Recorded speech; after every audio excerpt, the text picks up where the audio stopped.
Developing tonight, the race against the clock to find the tourist submersible that vanished in the North Atlantic. The submersible went missing Sunday while taking 5 people down to the wreck of the Titanic, more than 2 miles below the surface. The Coast Guard says it lost contact with the Titan submersible an hour and 45 minutes into the dive.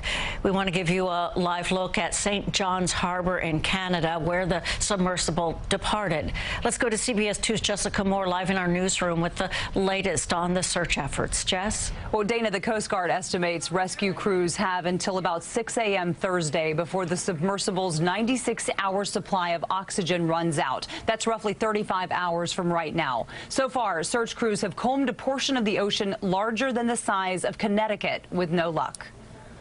2 days into a harrowing search for the missing submersible, rescue crews say there is still no sign of the 21-foot Titan. This is a complex search, and it's complex for a variety of reasons. 5 people are on board the Titan, which disappeared en route to the Titanic wreckage, 13,000 feet below the surface on Sunday.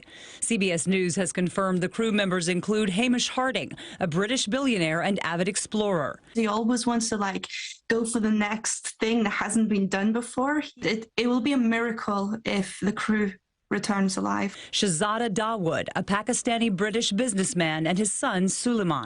And Paul-Henri Nargeolet, head of underwater research at RMS Titanic, who has completed 35 visits to the Titanic site.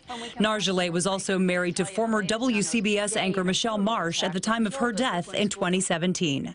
According to the BBC, OceanGate CEO Stockton Rush is also on board. It is one of the most dangerous and isolated environments in the world.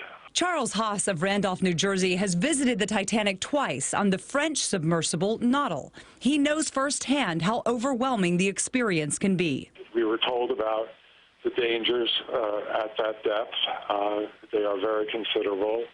You know, the 6 tons per square inch of pressure, total darkness down there. The water is just above freezing. CBS Sunday Morning's correspondent and former Titan passenger David Pogue spoke about the 7 systems designed to bring the vessel to the surface in the event of an emergency. One of them even works if everybody's passed out. It's a time-released sandbag that after 14 hours drops off by itself.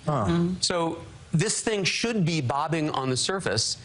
If it isn't, it could only mean 2 things. Either they got snagged on something on the bottom of the sea, which is pretty unlikely. There's nothing there but the Titanic. Or there was a breach in the hull and it instantly imploded. Keep in mind, the vessel is bolted shut from the outside, so even if it does surface, the 5 people on board will still need to be rescued. In the newsroom, Jessica Moore, CBS 2 News. Thank you, Jessica.